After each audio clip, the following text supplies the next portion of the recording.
speed camera cameras.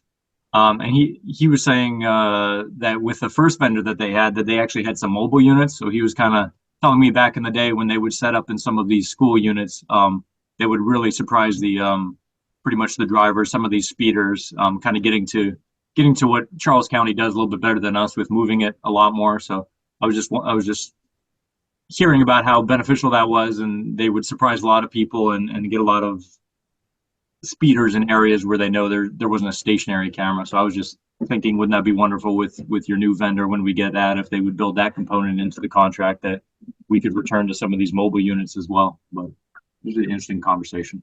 I guess I'm not taking questions now, but I'll be here till the end if you have any questions related to 210 or anything Division 7 related. Thank you. Okay. Well, thank you so much, Captain Martin.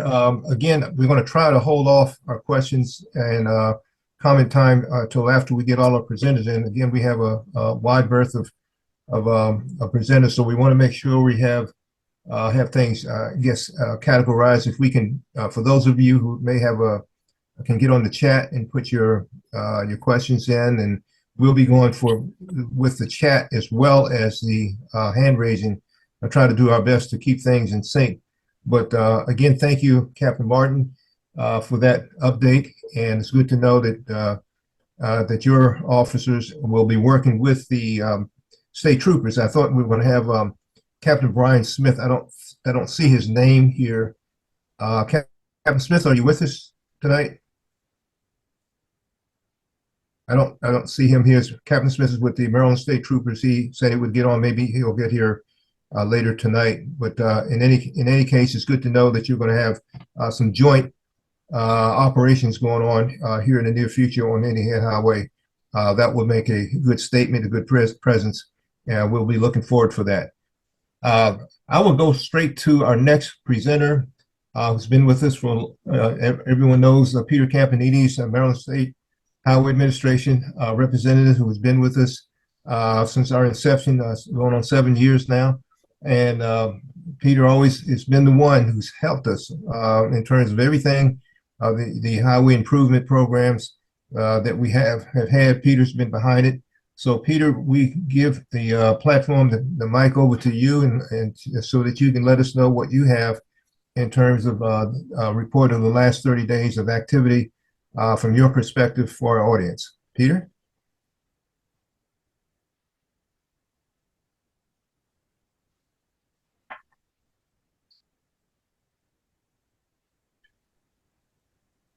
Hello, everyone.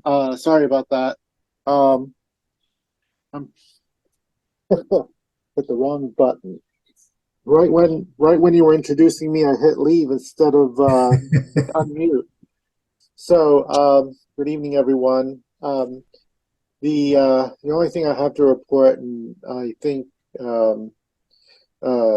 Dr. Mark France is going to get into this a little bit more, is the treatments that were installed along Maryland 210 between the Charles County line and Maryland 228. The intent was to see if these treatments would have any effect in slowing travel speeds along that section, since a lot of this discussion has to do with speeding and aggressive driving. And what we have seen thus far, and I don't think a lot of this comes as too much of a surprise. Thus far, what we've seen is the flex posts. A lot of them have been knocked down, particularly along the right side of the roadway. But what we have, but the encouraging news is that the quick curb that was installed, particularly with the flat panels and the flex posts, are still in good shape. There's a couple that have been knocked down, but it still has that visual of the tunnel effect. And so that was installed basically after the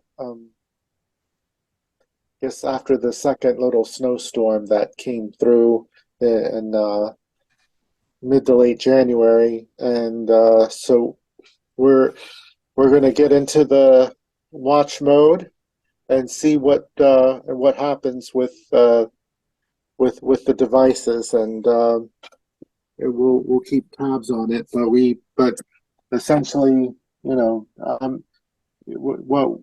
part of what we're going to include in the research is the effectiveness of each of the devices, and what we found so far doesn't come as too much of a surprise to me or any of you. So we're so the next stage of this process is going to be with Dr. Franz and doing a lot of that research and determining what to taking the measurements of the speeds and the analysis and go from there.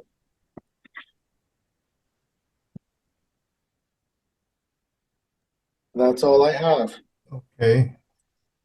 Well, Peter, we thank you for what you have given us. You've given us certainly a segue into Dr. France. And before I bring Dr. France on board, I heard you refer about the flex poles being hit. I mean, they've been. I kind of look at it from a different perspective. They've been wiped out on many of the areas. I mean, people have been laying waste to them. Yes, the flat panels have been in a little better shape, but I was just out there today. A lot of those have been decimated. I mean, here's where, and I've talked to Dr. France about this, and I'm sure he'll comment on in a moment. But I see people walk. Matter of fact, I think my wife and I saw a guy walking today on the shoulders. I've seen people riding their bikes on the shoulders. I don't advise anyone to get on the shoulders of any head highway, any place in the Prince George's County segment. I mean, there have been people I've known that have been hit on these shoulders, and what I see every time I see one of these flex poles laid to waste, it makes me think how dangerous it is for those who still ride on those shoulders. It's just what they have done to some of the areas of flex poles they've just obliterated them to just showing how dangerous people are driving and getting close to the shoulder. But that being said, I want to go right to Dr. France, and I know he has some things to say about what I've just commented on, but also the end product of what we're trying to get out of the study, the project. So, Dr. France, I've given you kind of a platform to work with, but I'll just turn it over to you, sir. I just want to introduce you. This is Dr. Mark France from the University of Maryland. He's working with the Maryland State Highway Administration in a combined effort to bring traffic calming measures for those of us who maybe live in the community, may not come down as far as Accokeek, but they've put, as Peter has very clearly stated, they've put in flex poles from the intersection of 228 and Indian Head Highway going southbound to the Charles County line, both north and south lanes. So this measure is headed up by Dr. France, and so I will give you, Dr. France, the platform. You can kind of go from where I'm giving it, I guess, the baton to you, and kind of go where you have information to give all of us. So, Dr. France, welcome on board, and let me turn things over to you, sir. Yeah, thank you, Reverend Dr. Screen. For those who I haven't met before, yes, my name is Mark Franz, and I work at a research laboratory at the University of Maryland, College Park. It's called the Center for Advanced Transportation Technology Laboratory, but we go by CAT Lab. So we're working with Maryland DOT, as well as the direct coordination with Peter and his team in District 3 to evaluate the effectiveness of the flex post and quick curbs that have been set out there. So to do so, we're using several different data sources, and we're in the process, now that the countermeasures have been installed, we're in the process of kind of gathering and cleaning that data. So we're looking at speed data that we get from like cell phones and GPSs, and they're pretty good resolution. I think in total, There's 64 segments that we get a speed reading every single minute on the southbound section. And I think there's 61 or 62 in the northbound direction. We're obviously going to be focusing on the immediate area where these countermeasures have been installed, but we're going to look all across Maryland 210 for our study. Yeah, I mean, I understand your all's frustration that the installed countermeasures have already been damaged, which, unfortunately is going to impact how effective they can be long term. I'm not sure, maybe Peter can comment on this, if there's any plans to reinstall them, maybe ones that are more rigid or substantial so they don't get knocked over. But in any case, we are in the process now that the countermeasures have been installed, that we're going to start our formal statistical hypothesis testing to see if these countermeasures are impacting the speeds that we have. One other data source that our lab is acquiring from a third-party data vendor, it's kind of a newer technology, but people sign up to use their cell phones with their car insurance companies so that they can basically track how they're driving. If they're braking too aggressively or accelerating, that then the insurance company can use that to adjust their insurance premiums. So this data provider that we're working with anonymizes that data and then gives us the events that come from it. So everywhere there's a harsh acceleration or deceleration, they even have an algorithm that is able to tell us if someone in the car is handling the phone. So we're going to be using that data too. So those are called sort of surrogate measures of safety. So even though a crash didn't happen, it does give us a way to get some insights on, potentially dangerous driving activities that are going on. So as we get that data, we're expected to get that data in about 2 to 3 weeks. So hopefully the next time that we meet, we can start showing you some of the results that we have from our analysis. Okay, sir. Well, thank you so much, Dr. France. I know that you have been heavily invested in helping us out with the traffic calming measures. We're going to be looking forward to all the other devices and methods you're going to be using. We certainly can use them all.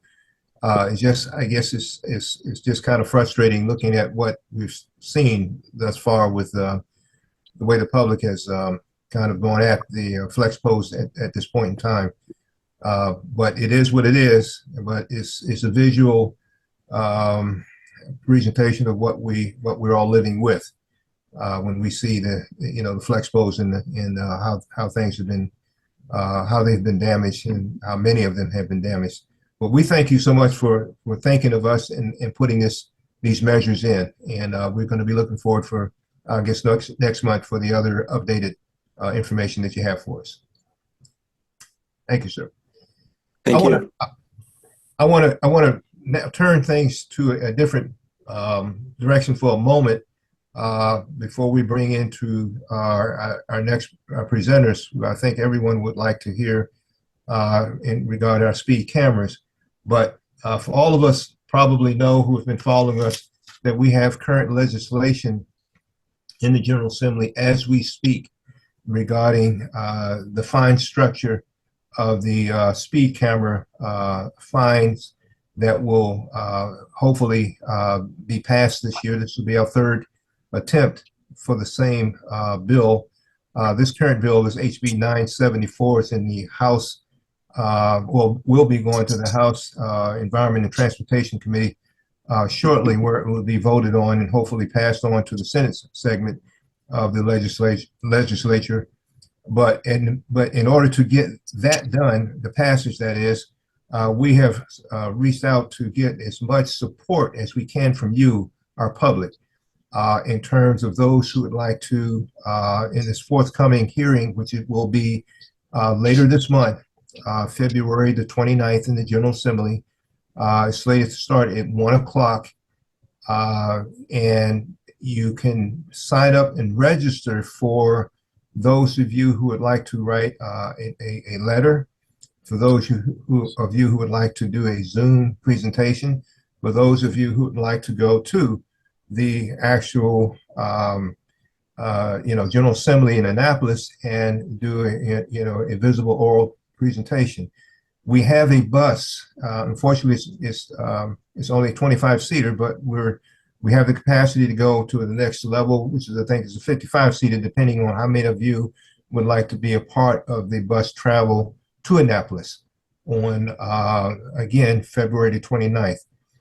Again, in order to register, in order to be one who's recognized either by way of your email, Zoom presentation, or doing the oral presentation on the 29th, you have to get on the website of the General Assembly. We're going to have Ron Weiss to speak about how to do that in a moment. But first, I would like to invite Pastor Stephanie Bynum, who is handling the Eventbrite registration for the bus, and just give the details or give any information, Pastor Bynum, in terms of how many seats are remaining of that 25-seat limit for this bus. Again, I say, again, we can enlarge that number, a larger bus, if we have enough people that sign up for it. But I think up to 55 seats is the larger bus. But again, I'll give Pastor Bynum, if you can give us a report on what you have in terms of remaining seats and how to secure a ride on that bus on the 29th, where it's coming from, and all that sort of data. Sure. So I'll turn it over to you. Great, thank you. Good afternoon, everyone. As Dr. Screen mentioned, there is a bus, and the bus that we currently have seats 25, and we have 15 seats now available. So 10 have been taken, and we have 15 seats now available. The bus will be leaving Harmony Hall at 10 o'clock in the morning on the 29th. The trip is right now anticipated to be about an hour, could take a little longer, but it's about an hour. So we should arrive there between 11 and 11:30, and we will depart after the hearing of that bill. So right now, if you would like to register on the bus, I'm going to post the link to the Eventbrite in the chat. So therefore, you'll be able to copy the link from the chat, and you'll be able to click on that link and register. So again, there's only 15 seats available, so first come, first serve. So I would say please don't hesitate. If you can, go ahead and register this evening. And then that will help us to gauge if we need to get the larger bus. And we do have to thank Councilman Hawkins for the bus. He was able to coordinate that for us. So if you have any questions about the bus ride or about where it's leaving, again from Harmony Hall at 10 o'clock in the morning on February the 29th. And I will post the link. All right. Thank you so much, Pastor Stephanie. Again, we'll have open time for questions on that. She said she's going to put the link on the chat so you can get that information for those who are interested. But again, thank you, Pastor Stephanie. 15 seats remaining on the one for the 25-seater. So those who are interested, there you have it, information for you. I want to move quickly to, again, thank you, Pastor Stephanie, for your report. I want to move quickly to Brother Ron Weiss, who is going to give us information about how we register on the General Assembly website, the MGA website. It's not easy. Well, I'll put it from my perspective. I'm not a computer person, okay? Many of you who probably indulge in this type of thing all the time as a second nature, that's probably a lot easier for you. But for those of us who are not as apt, the website is not the easiest, I guess, negotiating tool to be able to register for, again, for if you want to, have a letter read, if you want to do a Zoom presentation, or if you want to have an oral presentation by way of being visibly at the location on the 29th. Either way, it all has to be done on the registration.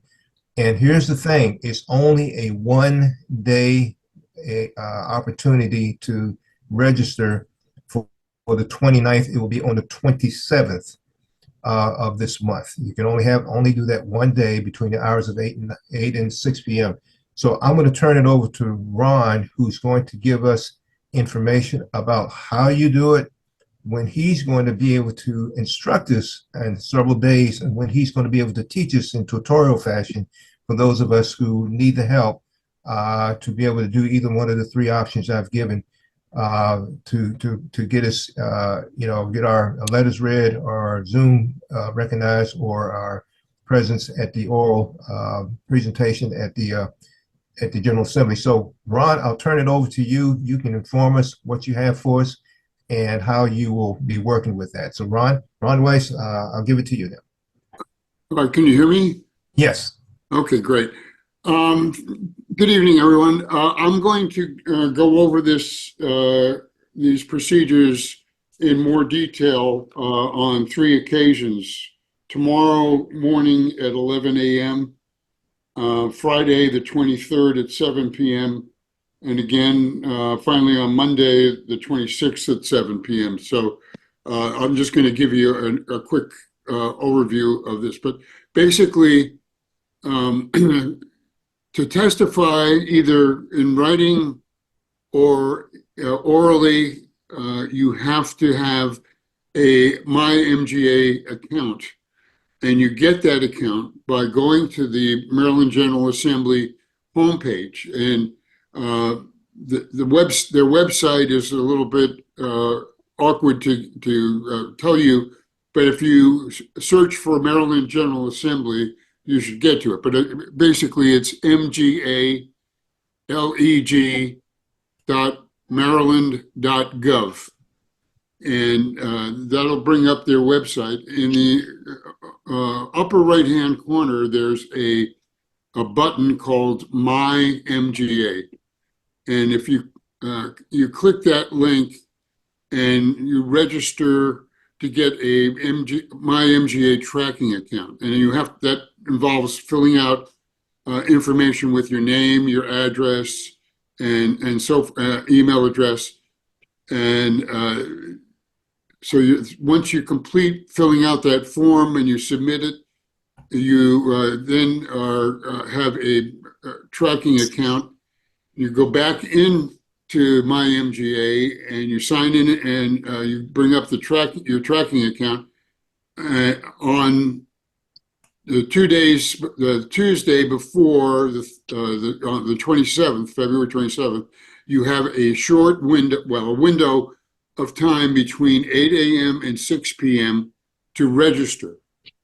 You have to sign in and register to submit oral or written testimony during that time between 8 a.m. and 6 p.m. on February 27th. And you can select to either send just written testimony or written testimony and oral testimony, or one or the other. And if you do oral testimony, you can do that virtually from your home with a Zoom link, or in person by getting on the bus or driving yourself to Annapolis. There's a lot of details I've skipped over, but I will fill those in starting tomorrow morning at 11. And I have a video that steps you through the process also, so you can refer to it at your convenience. So there's that testimony that we're talking about.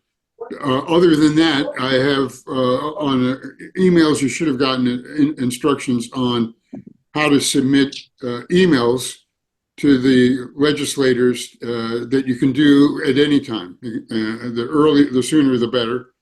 But you can send them your emails. The emails are a little different than testimony because they're probably read by the legislative staff people, and they probably are summarized in a spreadsheet and say there's so many emails in support of the bill, so many emails opposed to the bill, and they may summarize the significant issues that are in support or opposed to the bill. So you can do those emails. You can also call the legislator's office, and those phone numbers are on the Maryland General Assembly website. If you go to the members, there's a members list, there's a committees list.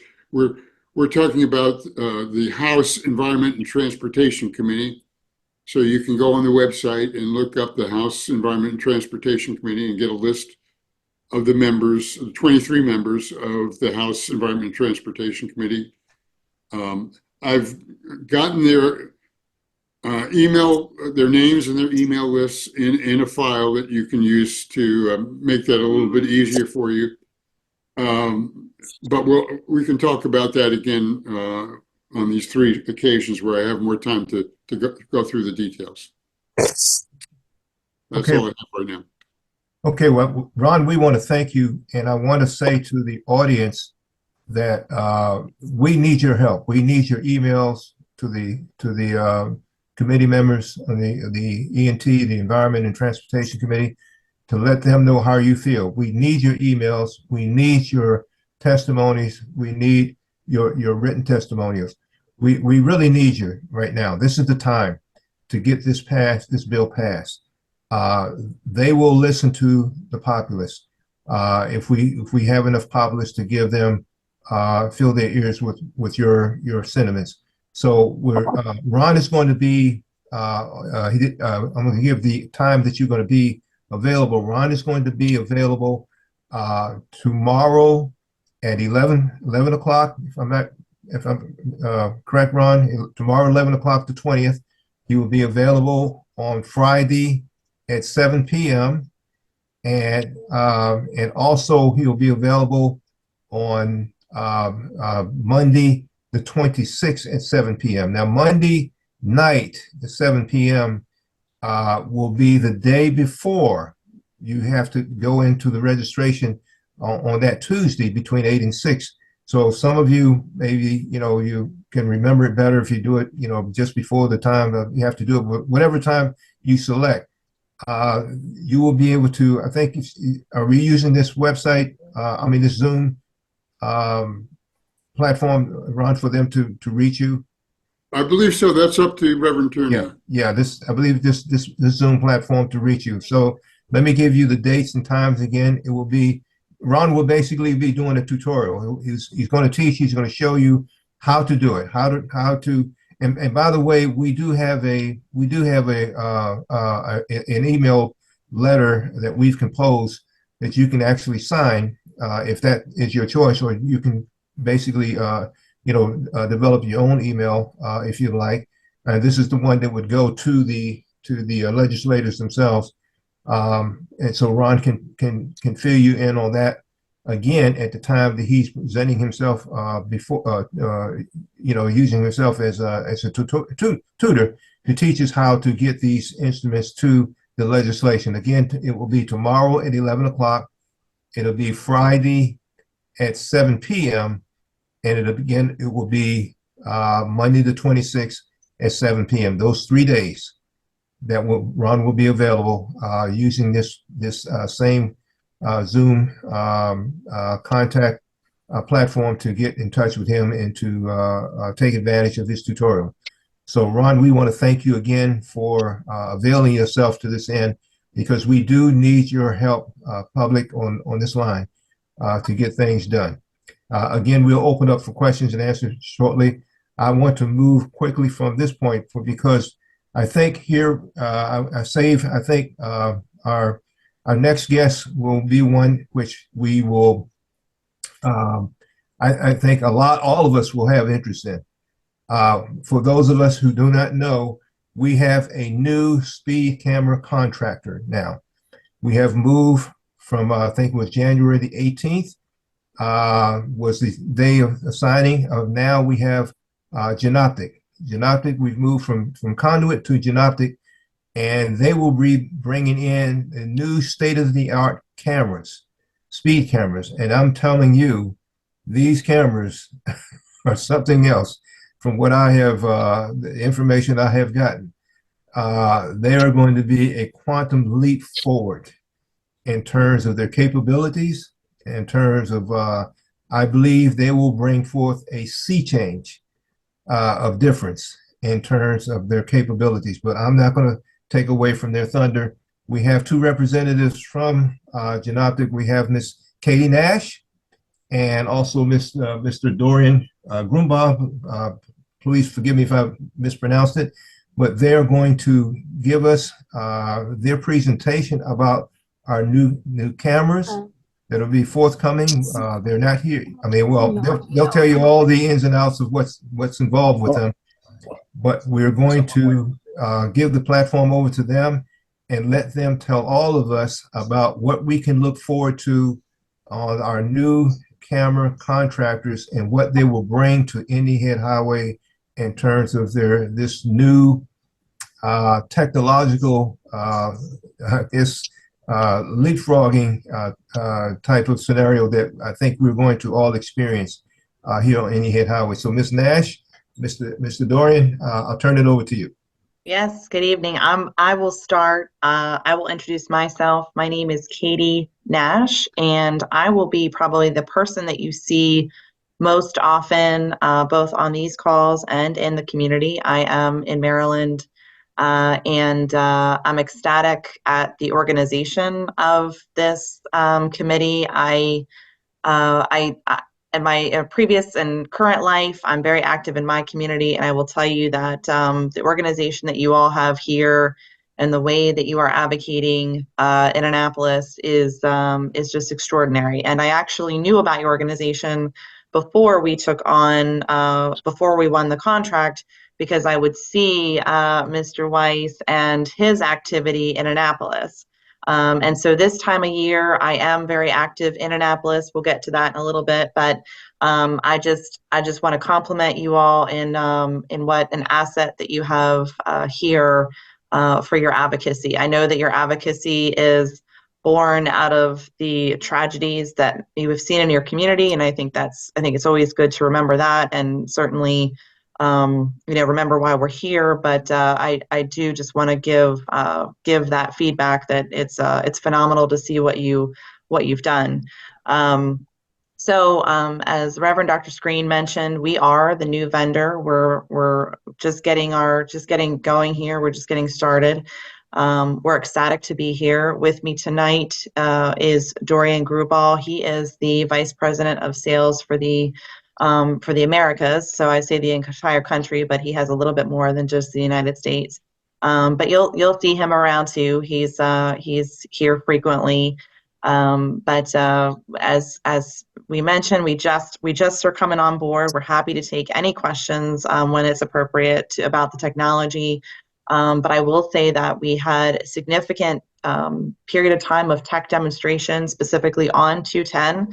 Our police partners were very concerned that they needed to see us perform before the contract was executed. And so happy to talk about that demonstration, happy to talk about what you'll see and what in some of the problems that we know just from the get-go that we need to fix, not speaking ill of anybody or anything, but we have been mapping out exactly where we need to go and what hasn't been done. Some of those things, I'll just put it out there right away so that you know what to expect.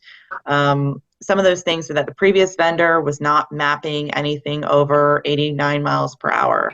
And so there were significant violations that were not recorded.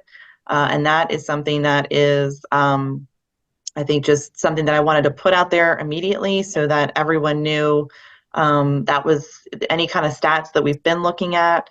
I think you'll be seeing new statistics that are more reflective of where things truly are. And so I wanted to put that out there immediately so that you knew that not only do we know about it, but also that when you see those statistics, just be aware that that might account for a jump and that we are taking that very seriously.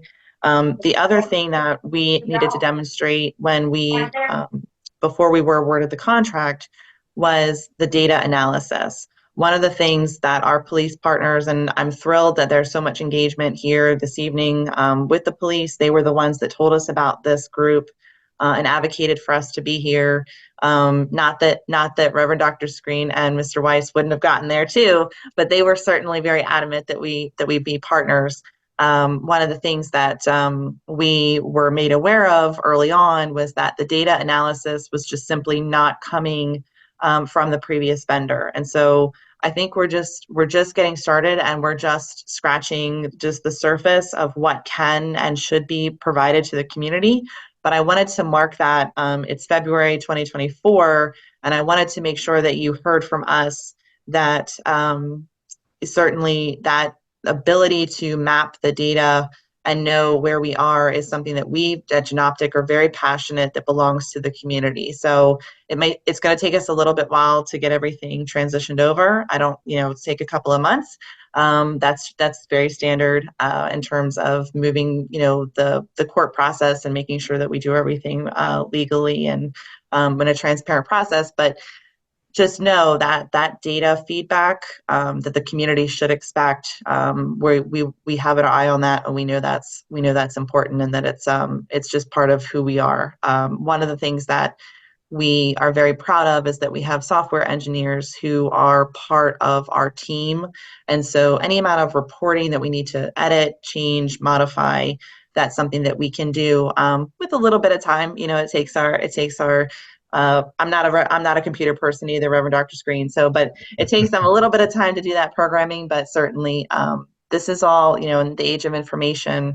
One of the things that the previous vendor was not providing was that information. And so I'm going to stop there. And of course, we are here for questions. Dorian, I'm going to cue it over to you if you just want to briefly introduce yourself before we take questions. Yes, absolutely. Good evening, everyone. My name is Dorian Grubaugh. I am Vice President of Sales for the Genoptic Group, the Americas Division. Really happy to be working with Prince George's County on this project, and happy to hopefully deliver on the 210 what you all are hoping for, and even into the future. I think one of the reasons we were chosen is we're already actually ready for the future of enforcement. I know the state is asking for information on point-to-point speed enforcement, or average speed, where you're detecting average speed over a long distance. And we actually are the leading supplier of that in the world. It's done in other parts of the world all over. And we already have the capability to do that. So if that comes on board, we'll already be ready to enact that with equipment that we'll already have placed out on the 210.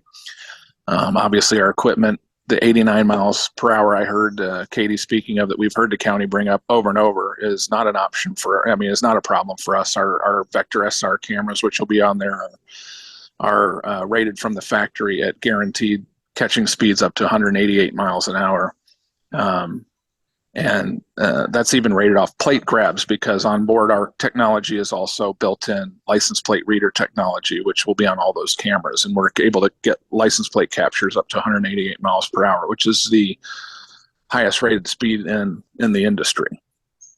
I know we can do on the Maryland 210 what everyone's hoping for from at least a capture and enforcement perspective, and hopefully, gain a little bit more of a compliance. Not that the compliance on there seemed to be too bad at 97% from the area we checked with our cameras, but it still left a lot of violations out there that clearly weren't being captured. And we're looking forward to working with the county, and we'll be available to your group whenever needed. Happy to participate in meetings and answer questions here and in the future, and bring any knowledge to future projects.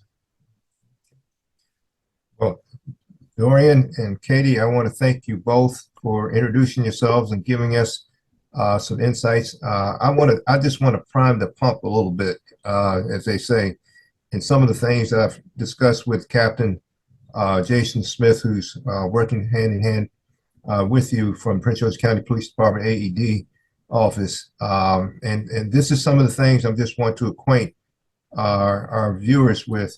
Is I understand the Genoptic camera has north-south capability. In other words, the camera can be put in the median, and it can read from those who are approaching from behind, and those who are approaching in front. In other words, it has that north-south capability. You don't have to put a camera on one side of the street and another on the other side of the street to capture the north-south traffic.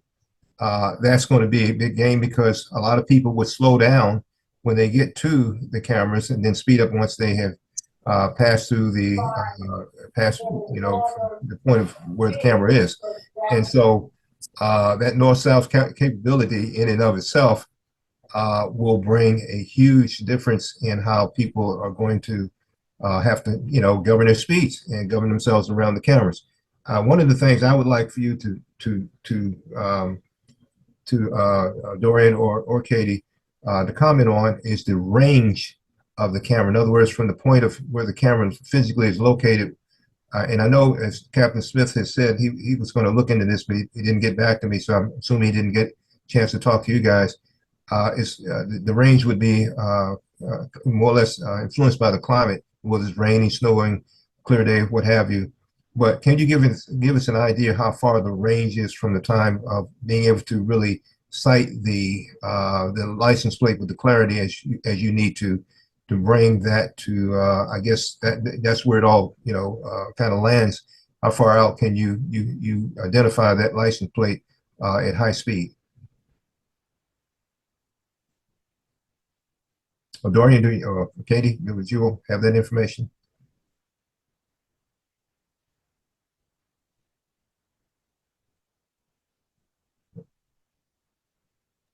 Are we still with you?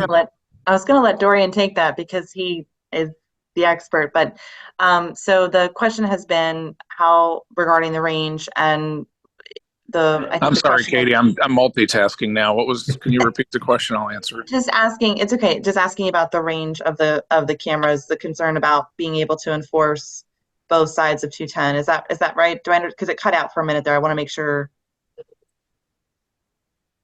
Is that right, Reverend Dr. Screen? Yes, that's correct. Yes, the range. I know all three lanes can be read by the Right. cameras, as I've been told by Captain Smith, but the range from the camera site location where it's actually, yes. I'm sorry. Go ahead, sir. Yes, the range from which the camera is actually physically located, how far reaching under normal circumstances can the camera reach out to capture that license plate? Or Well, is the it vectors, yeah, each vector can do 3 lanes. We say 3 lanes plus, but we only like to do 3 lanes because we can easily get 3 lanes. And then it takes the camera's radar is checking vehicles approximately 100 meters out okay? in distance of the roadway. So it's all the way across all 3 lanes and about 100 meters out. And that's basically the radar tube that you're in. So all cars that are passing through in 3 lanes through that entire 100-meter range are all being read by the camera and the radar simultaneously. So if you packed 450 cars in that 100 meters across 3 lanes, our cameras have taken the speed of all 450 and read the plates on all 450 Okay. simultaneously. If all 450 are speeding, we are ticketing all 450. Got you. Okay. As I said, I wanted to prime the pump to kind of give our audience the capability of this camera as compared to what we have had for these last so many years. So I'm going to go from this point and open it up to all of you for your questions and answers. And I want to get to Captain Martin first because I think he's going to give us. I see his hand raised, and then I'm going to go right to the chats for the questions for the range of all of our presenters. But Captain Martin, if I can get you to have your questions answered. Yes. Sure, just a question on something Dorian had mentioned during that. Yes. You've talked to components within the Prince George's County Police, and your system will work with our LPR so that I can have all my Division 7 officers log into that and get real-time hits. Is that accurate? Yes, that's accurate. Okay. And my question, do you have a rough timeline when that might be operational for us? So right now, our best, we're being told April is our best case in terms of having all of our permitting and everything transferred over. That's what we're shooting for. Okay. We'll be right back. I'm just going to let them know I got the application. Yeah, for operational, we're shooting to at least have the first batch of cameras out in sometime in April. Obviously, we're working through. We've got a lot of processes happening all at once. So we're closing on office space there in Upper Marlboro near the police headquarters. So we will have an office. We'll have an engineering lab there. We will have spare equipment on site too. I think that's important to know too. We're going to keep 2 spare trailers and fully outfitted at all times, so that if something goes down, even if it's not a quick fix, the whole entire unit will just be replaced, and then it'll be taken back to our shop and worked on, but we won't lose any enforcement time. So we're prepared to make sure that the run time is pretty much at a 99.9% nominal rate. We've got our onboarding staff is working with the court and getting everything dialed in. So we're really hoping to make sure that we're on that April target date. We all the trailers have been ordered and are on their way. Will be coming into stock. We know physical trailers for the first segment to push out. We should be ready by the beginning of April, and then it's just all the linking up and all the port interfaces and all the stuff the computer engineers have to do to get it online with the back office and link everything together. Okay. I'm going to go. Okay, hope you got your question answered, Captain Martin. I have Mr. S.D. Hall and also Alfred Barnes, but I want to go to our chat first, and then I'm going to come right back to you guys, Hall and Barnes. But I wanted, as I said before, I wanted to go to our chat. I had something regarding something to Peter. It says, Peter, those posts and the quick curve, this is from Andy, quick curve is causing a lot of near-miss accidents, according to several posts that live near Simmons Acres. They worked at the very beginning, then they became a hazard. I think then I've got something from Jocelyn Smith. The current flex posts are not substantial enough. Check out some of the other jurisdictions are doing with regards to flex posts. Flex posts and aggressive enforcement on true weekend, especially as we approach the summer season. So I think that came from Jocelyn, and then from Andy Holloway, we have William from Mr. Williams. I actually don't know what the job of the flex posts are. Could someone say? They seem to be more a distraction, particularly at night during bad weather. J.L. Huggins, could you put the schedule for future 210 committee meetings in the chat? Yes, I know the next one is March the 18th, Monday, March 18th at 7 o'clock. And then we do every third Monday of the month at 7 p.m., just as a by the way, to answer that question. Jocelyn Smith, Captain Martin, what is the strategy about utilizing the state troopers for the rush hour? Is there any thought about having them assist on the weekend starting after 7 p.m.? Just trying to get an idea of the thinking. And this is Mr. Herbert Jones. I don't know, Captain Martin, is that something you can answer? Yeah, I kind of answered it there in the chat, but essentially, we provided MSP all of our available days when we had that additional squad, and MSP responded back with the time that they would be able to send the most people. So it's a start. Weekends would be good. But I mean, for us, the goal isn't necessarily as many speeding violations. We want to be super visible to the most amount of people. So it's a good time to work for both of us, the evening rush on the 6th. Okay, great. Okay. I want to go to the next one. This is coming from Jocelyn Smith. Dr. France, what does your research and data say about the current design itself of the highway?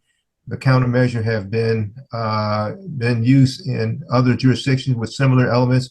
What has that shown regarding remediation measures that work? Yeah, I also responded in the chat, but happy to talk about it. To the best of my knowledge and the literature review that I've done with other studies, flex posts aren't typically used for directly trying to lower speed. So this is sort of an innovative idea that Peter had to create this tunneling effect, the appearance of more narrow lanes, and that would, in theory, make people slow down. What flex posts are usually used for lane delineation. So if there's like a left turn lane where people would be using it to cheat in front of another lane, they use that to kind of prevent that. But it's also out there to help separate the non-motorized modes, such as pedestrians and bicyclists from the right of way where the vehicles are operating. So this is a new application for it. So it's an innovative way to use this type of countermeasure, and we'll see how it's working. Great. I want to go to the next, what I think is the question, again from Johnson Smith. Katie, thank you for being here. Where else has your camera been installed in the U.S.? What have your biggest challenges been with respect to expectations by other jurisdictions? And then she said, what is your timeline for fully operational system in the county? What is the percentage of accuracy of your technology? So a series of questions there.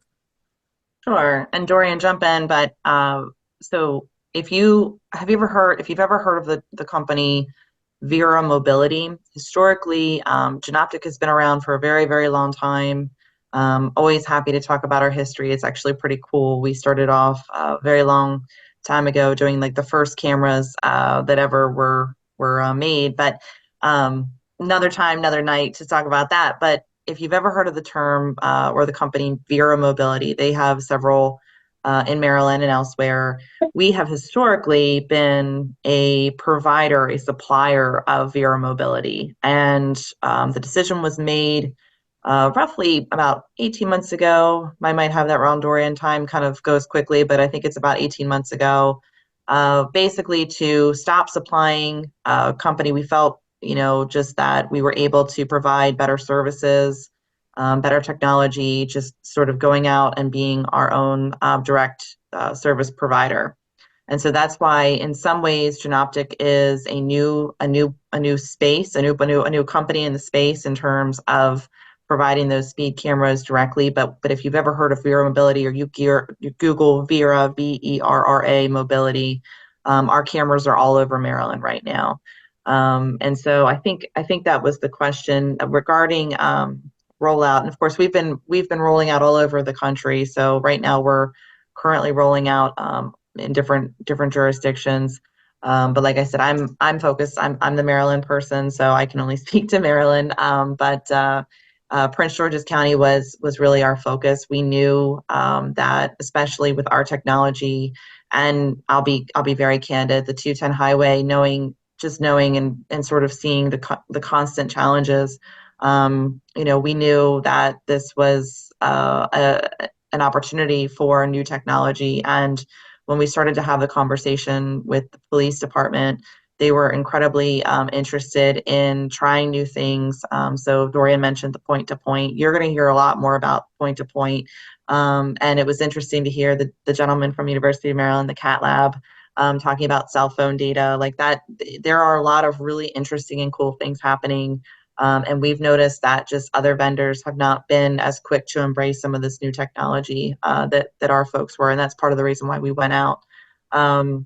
And so really the biggest challenge for us has just been sort of that transition from being the supplier and that heavy investment, and now being the direct service. And so I'm part of that investment. I was hired specifically for things like this, being the person to represent Genoptic in Maryland. But certainly I would say that's been our biggest challenge, is just introducing Genoptic to and this role and this sort of side of things. But one of the things I will just highlight, I want to keep on everybody's radar. That's a horrible mom pun, I'm sorry, but keep on everybody's horizon, so to speak, is just that Genoptic, being the supplier, we manufacture our equipment. And so one of the things that Dorian talked about was the fact that we're going to have equipment on the ready. Other companies will have to go to suppliers and bring those components together, construct them. And one of the things that we have that was, I think, a selling point is basically the fact that we do our own manufacturing. And so literally in Prince George's County, once we're up and running, I would love to have anyone come and see the facility and see what we're doing. But we will literally be putting these components together in Upper Marlboro. And so it won't be that long lag time, downtime. If, for example, mobile units, yes, that's what we had our cameras were on a trailer. The question about bidirectional, being able to enforce both ways, basically how that would work is we would have one pole, it's on a trailer, it's a mobile unit, and the cameras would be, there'd be 2 cameras if that was the decision that the county made to have the enforcement going both directions, which I could see them wanting that, right? That we would have cameras facing one camera would face one way, the other camera would face the other way, but it'd be on the same pole. That's the way that you have better accuracy rather than having the cameras. If you can imagine, it's one unit that sort of focuses one way. And then there was another question about being able to move the cameras. They're super. And again, this will make a lot more sense when you can see it, and maybe I'll have a slide deck or something. So for the Zoom format, but being able to move them around, yes, these are very easily movable units. We when we did our tech demo, basically it's like a pickup truck, sort of wheels it in and can wheel it out. So the limits right now, and I won't get into it today, but the limits in terms of where they can go, obviously, I think 210 is the focus here, but there's been a lot of interest in how can we expand usage countywide. But obviously for this group, 210 is the focus, but that's going to be an ongoing conversation. Okay. Well, I think you answered a couple of questions about moving the ability to be mobile, and you just spoke to that for two different people, Ms. Huggins and Williams' question on the chat. The last one, I think that is still standing is, will the new cameras be installed on 210 in April? And I think Dorian had spoken to that. I think they're looking at April as being the time that the cameras will be in place by that time period. Am I correct on that? So the placement of the cameras is dictated by the county and the police, but I will certainly highlight. They knew that I was coming to this meeting, and I will certainly make sure that they know that 210, if I may be so bold, that 210 is the priority, and that's what I heard this evening. If that's what I'm hearing. If I may be so bolder, because it is a state highway, we're involved in the process as well in terms of getting the permits approved. And one of the things that we'll be focusing our attention is ensuring that the equipment themselves do not create a hazard on the roadway, and that if there are locations that will serve the purpose, that we would be having those conversations once we receive the permits for approval. So we're not going to hold up the process. You heard it here first, and it's been recorded. So I'm going to tell you right now, I'm as excited as everybody else about the cameras and about this new company, and look forward to working with you also. Okay, very good. Okay. Well, I want to go to our hand raise questions. We have Mr. S.T. Hall, Alfred Barnes, and Jocelyn Smith Jones in that order. So S.T. Hall, you've had your hand Hi, raised for some time? Yes. Hi, this is Sandra Hall. I just put ST Sandra. Hall. Okay, I didn't know. Okay. No worries. I have a couple questions for the cameras. Are these cameras equipped to log citations? And if so, how are those citations filtered to the appropriate site, person, etc., so that we can collect? Because that's what we want to do. Make sure that the cameras can do that as well, and get those folk who are speeding to be held accountable. So yes, and you're, just so you know, your current vendor, or the previous vendor, also the speed cameras were hooked up to the ability to run citations. The number I think that's going to be of interest is going to be the number of citations generated over time. But yes, that's the point. Okay. And then my follow-up question is, God forbid, if one of those cameras are hit by a motorist, speeding motorist, of course, is there a way or how long would that camera be replaced and back in operation? So our goal is to keep 2 at all times, totally ready and outfitted, ready to go at our location, which will likely be in Upper Marlboro. I say likely because we're still in the process of renting that space, and as soon as all of that is complete, I will share it. And like I said, everybody will have a party or something. But we will have at that space, there's actually going to be room to store 2 fully outfitted trailers, and that's where like our technicians will work as well. So if it's something like a catastrophic and it needs to be completely replaced, the goal is to always have 2 on hand, or if it's something that it can be quickly updated. I believe we told the county that it could be a couple of hours. It really just depends on sort of what the issue is. But in terms of if someone hits it and it's completely gone, yes, that's on us to replace it.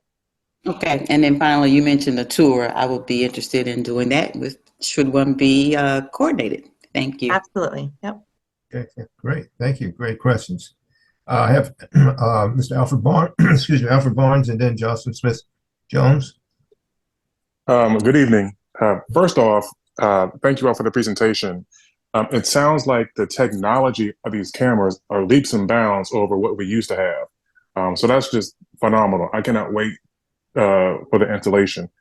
2 questions. So to kind of piggyback off the previous one, so if I understand correctly, these cameras capture the license plate. So the citation is issued to the registered owner, not necessarily the licensed driver. Do I have that understanding correct? That's correct. Yeah, that's correct. It'd always be the registered owner of the motor vehicle. Okay. My second question is, there was mention about how technologically advanced these cameras are. It can catch the vehicle coming and going.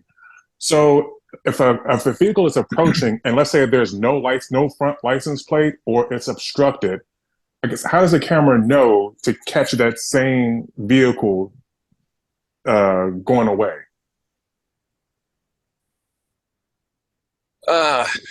Well, that's why we put them on either side of the road or in the middle, but we have the cameras facing the direction to get the rear of the vehicle. That way we always have a license plate. That's how they're set up for speed. Can I interject a little bit in regard to that question? Because one of the things that we, the 210 Traffic Safety Committee, are looking at, 2 things, and one particularly in regard to your question. In some of the other states, what people have been doing is getting bogus license plates.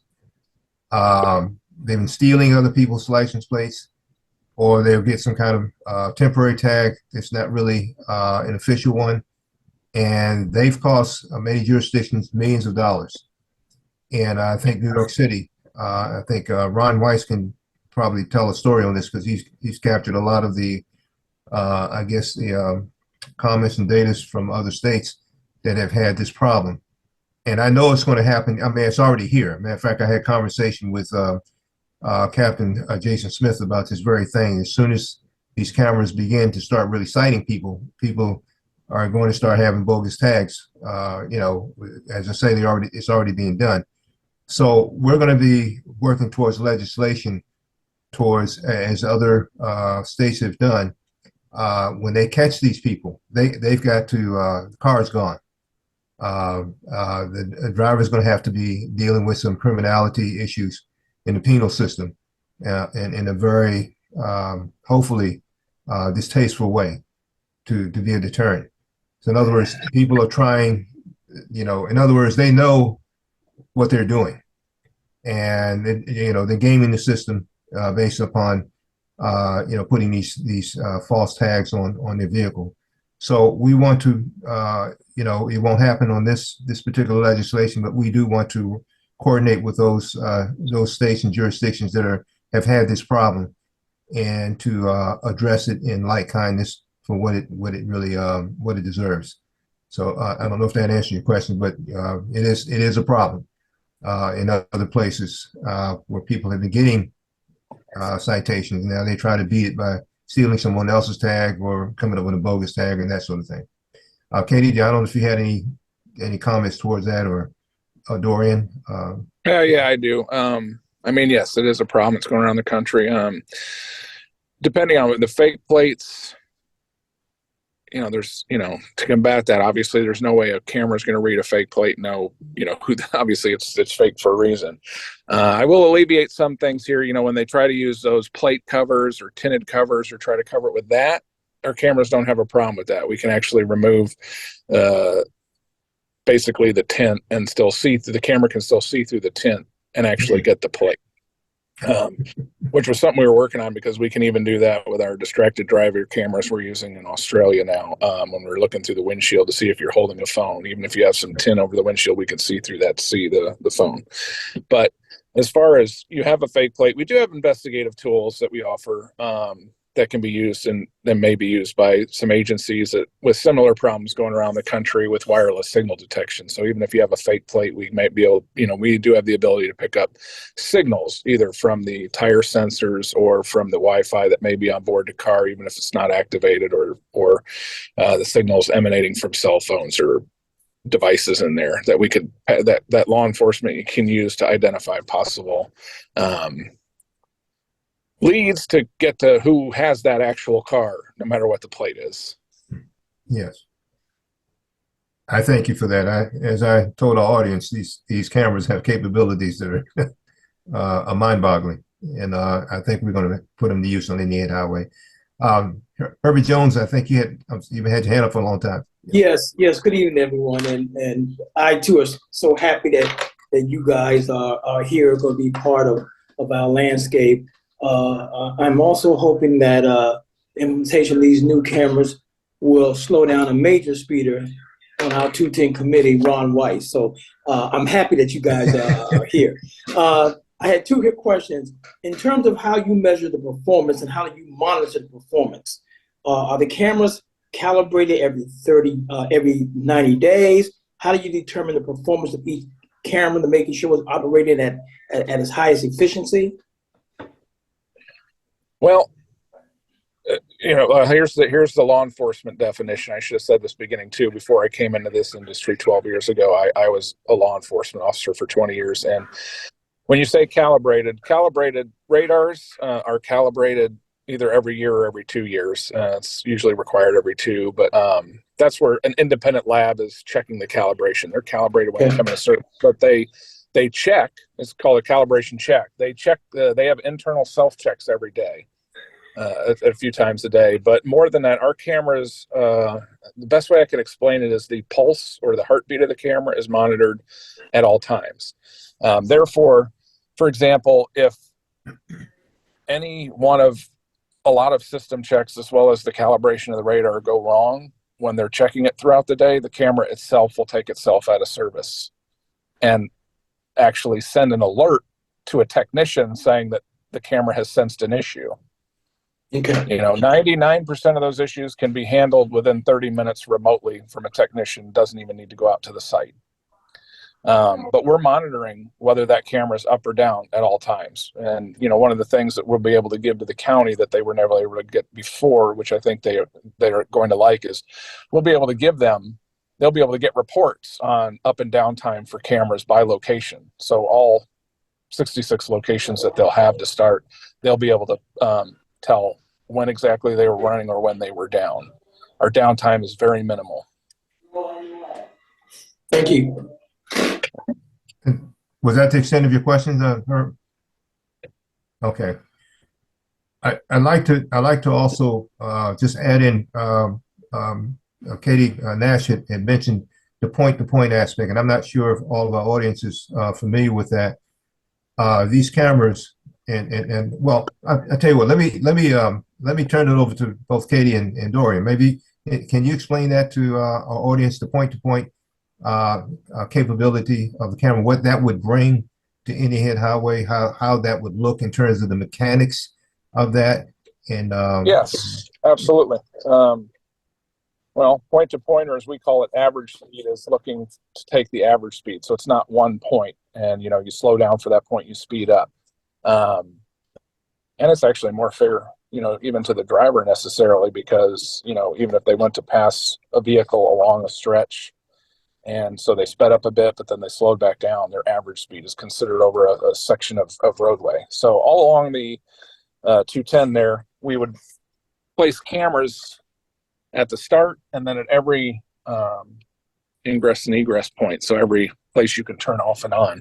And through the plate readers and the speed detection, it's basically doing the, you know, speed is actually time over distance. So how long it took you to get between 2 points. And it's measuring that and calculating a speed.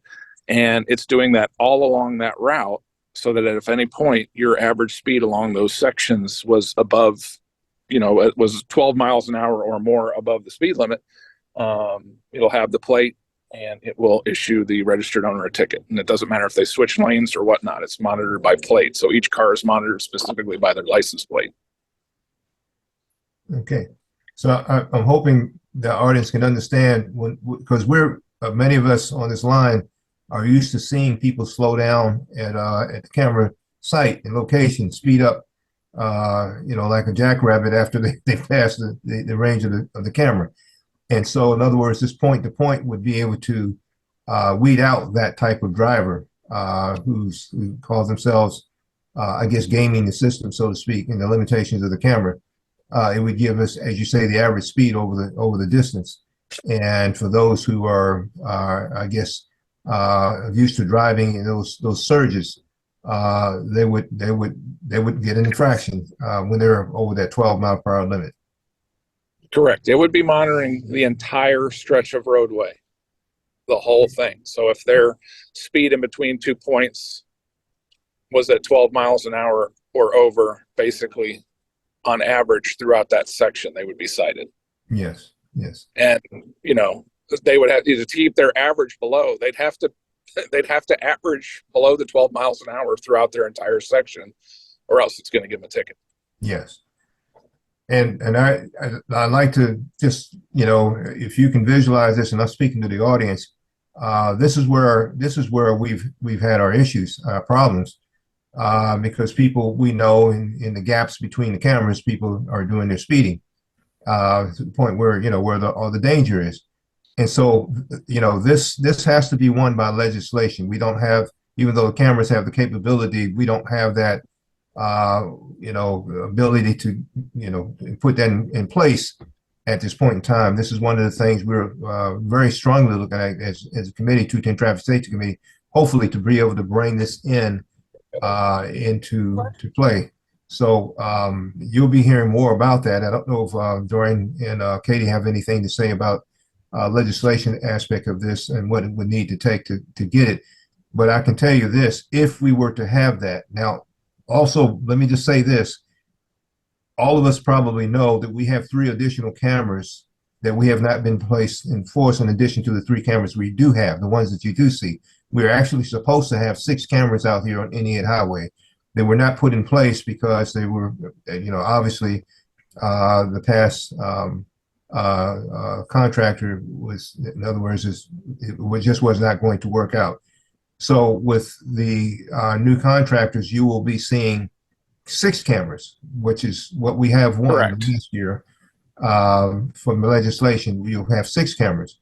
If we were to have the point-to-point capability, I'm sure that will play in more. In other words, the full expanse of Indian Highway probably it would take on a whole new look in terms of capability of being able to control the speed.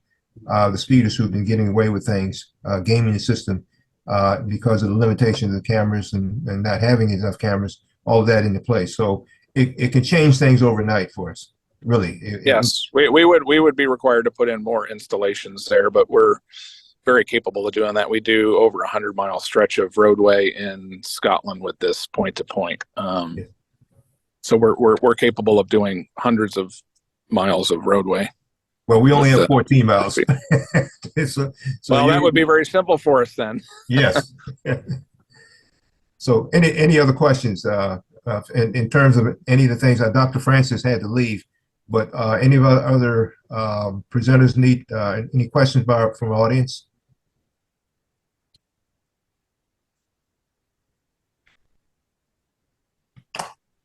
Okay. I don't see any hands raised. Sorry, I have my hand raised. Oh, I see. Ms. Huggins, okay, yes. Yes. So my question is about getting ready for the hearing. Um, Love that you have a bus, but is there, you know, an effort to reach out to folks and maybe create kind of a petition that people can easily sign? Because I see that it's difficult to it's a lot of steps to give your personal testimony, but you might be able to get a lot of people to sign on using Google Forms or something. And that could be sent to the committee members on top of all the testimony and things. So is there a plan for outreach? Is it on Instagram? Do you have a listserv, that kind of thing? Let me let Ron Weiss and Ms. Stephanie, Pastor Stephanie, to answer those questions. We do have some things in place, but I'll let both of them answer those questions.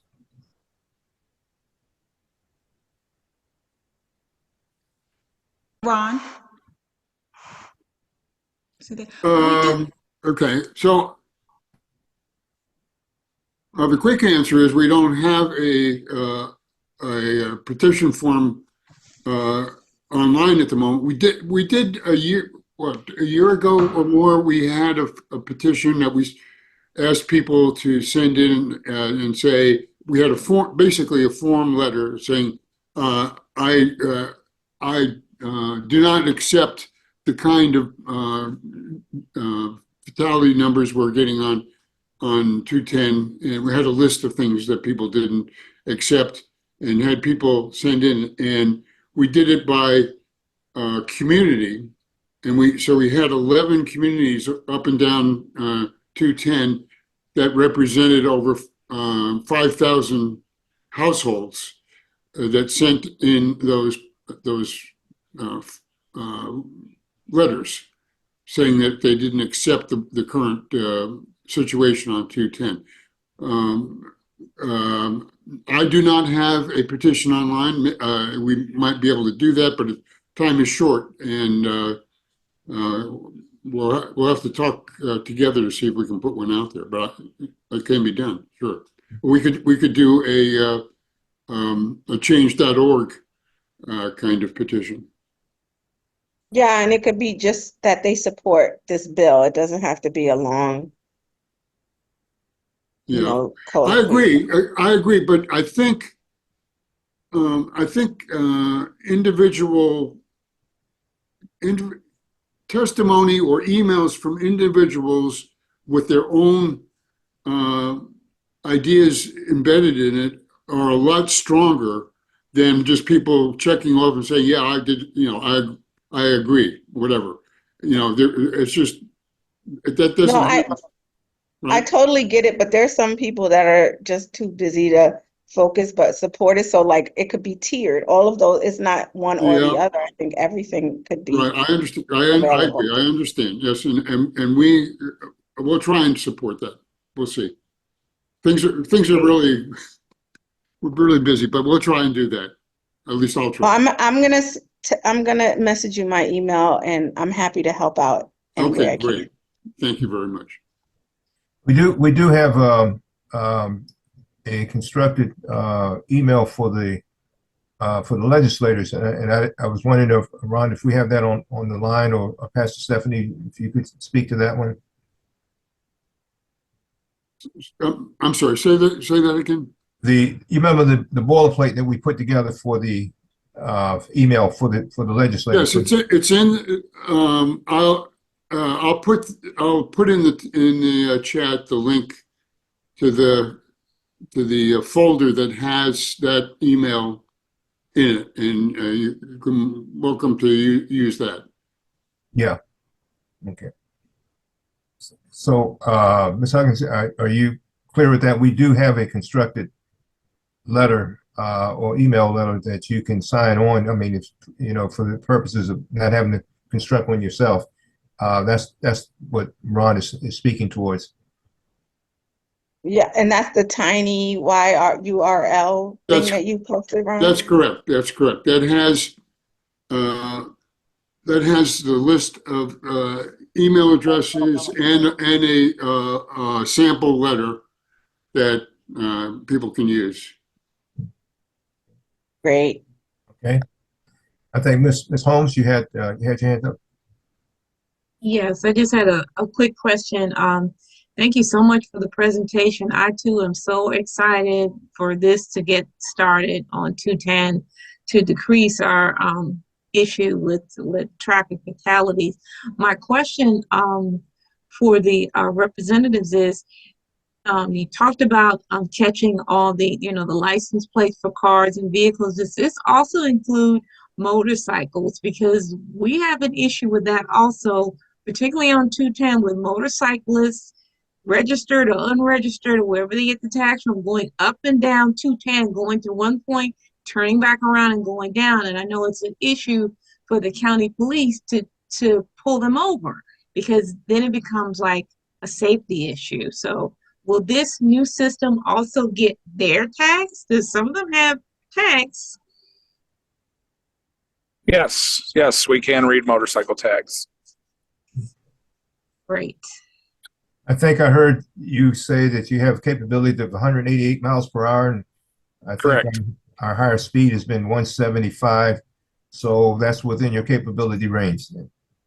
That's correct.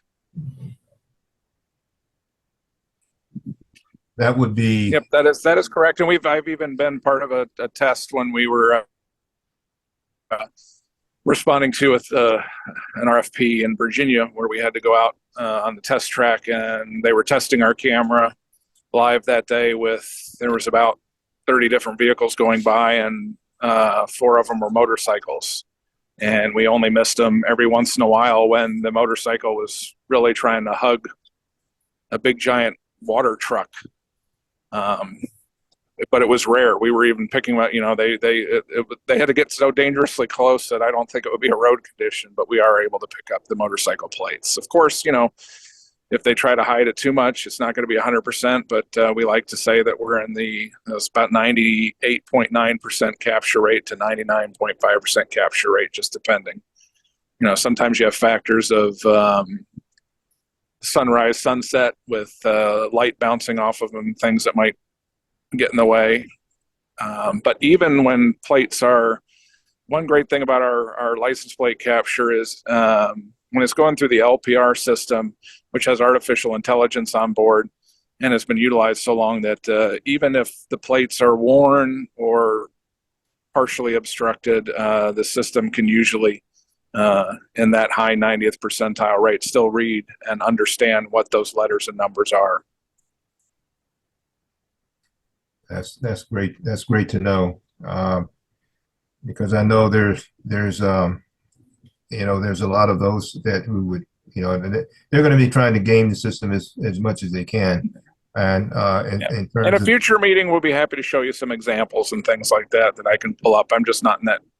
I just don't have that availability to me tonight, but be happy to do so if you all would like. We'd happy to show you some slides and everything. that would be great. We'll be looking forward to it. Any other questions that we have for our guests?